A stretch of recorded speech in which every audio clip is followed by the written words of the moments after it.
So this is the 40mm Galaxy Watch 7 from Samsung in Khaki Green, and this has been a great everyday watch for me for over a week and a half now. I think this might be the one for most. So let's get into it.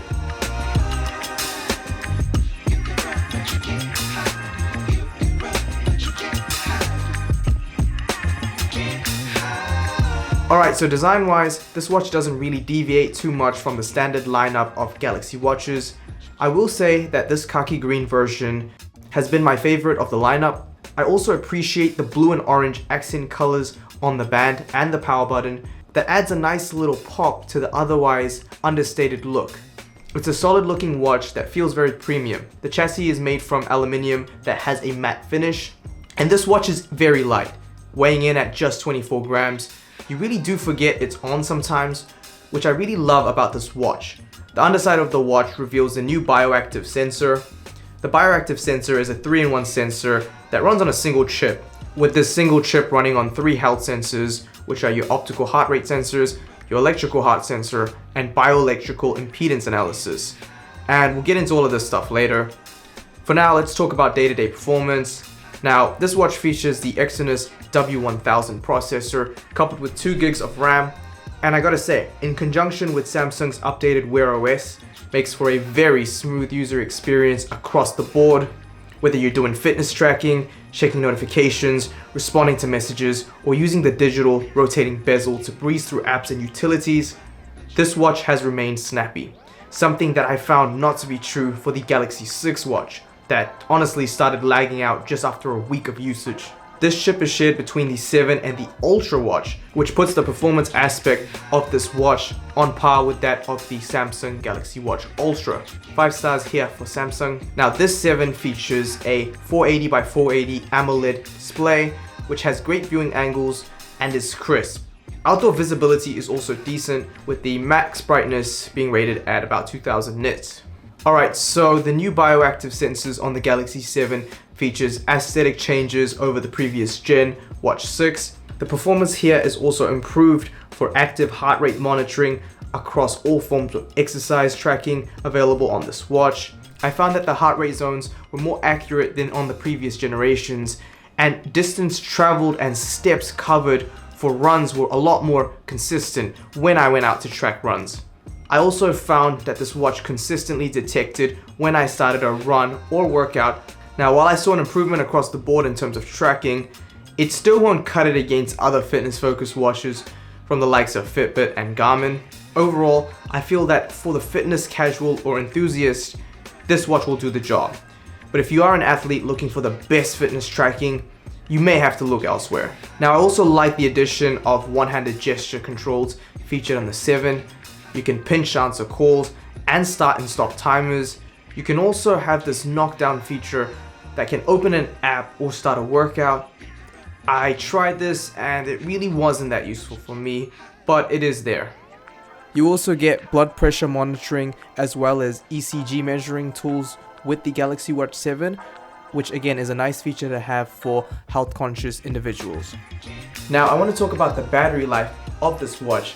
And that is honestly something I believe to be the biggest shortcoming of this watch. Now, under normal circumstances, and I say normal circumstances here to preface the whole battery bug issue that I'm still experiencing on this watch as of making this video. Now, I'm going to talk about that a little later, but for now, under normal circumstances, I could get about a day and a half of battery life with the Galaxy Watch 7, which is pretty average for a smartwatch.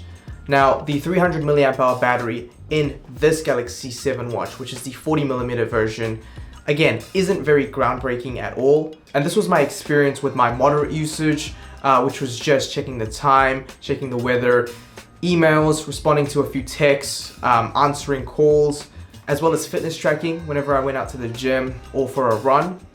I do want to make it clear that I didn't actually use any sleep tracking on this watch. I'm not really a sleep tracking kind of person.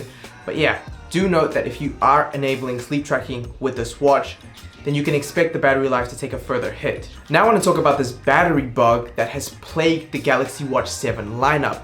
And I gotta say, this thing is no joke, because I went from having a day and a half worth of battery life to literally 3.5 hours worth of battery life on 100% full charge, which is insanely mind-boggling to me.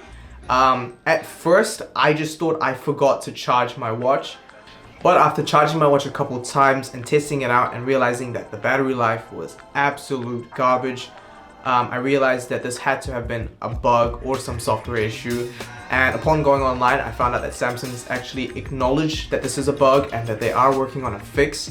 So yeah, hopefully there'll be an update, but as of now filming, there has not been an update and the battery life really does suck. Alright, so what are my final thoughts on the Galaxy Watch 7? And I gotta say, up until this whole battery fiasco that just went down recently, before all that went down, I found this to be a very solid everyday watch. The performance was great, I'm really happy with that, much better than its predecessor. The screen was also brilliant. I mean, Samsung is pretty much an industry leader at this point in that realm. The new and improved sensors are really solid for fitness tracking. Now really, the only downside I found of this watch, for me, was the battery life. Now, even before this whole battery bug situation went down, I was getting a day and a half worth of battery life, but realistically, I would have to top this watch up every single day, because if it would last one day, it would then die halfway throughout the next, which wasn't really ideal for me, especially if I was out and about and not really at home or had a charger nearby. And I think it's important to note this because this may be a deal breaker for some. Now, if you are like me and don't really mind having to top up a smartwatch every single day, then I think it might be worth considering this watch, but it may not be that case for everyone. But yeah, in my opinion, I think that this is the watch to get for most people who are in Samsung's ecosystem and are looking to pick up a new piece of wearable tech. This watch shares many similarities to the Ultra, like the chip as well as the sensors, for less than half the price. Because out here in NZ, you can get this watch for about 300 USD, which I think is a fair price for a watch of this caliber, if and when Samsung fixes the battery life bug on this watch. So yeah, this has been my review of the Samsung Galaxy Watch 7 40mm in khaki green. Yeah, thank you so much for watching. Please consider liking and subscribing, as well as commenting what your thoughts are on the new Galaxy Watch. But yeah, for now, it looks like we're out of time. So I'll catch you in the next one. Thank you so much for watching.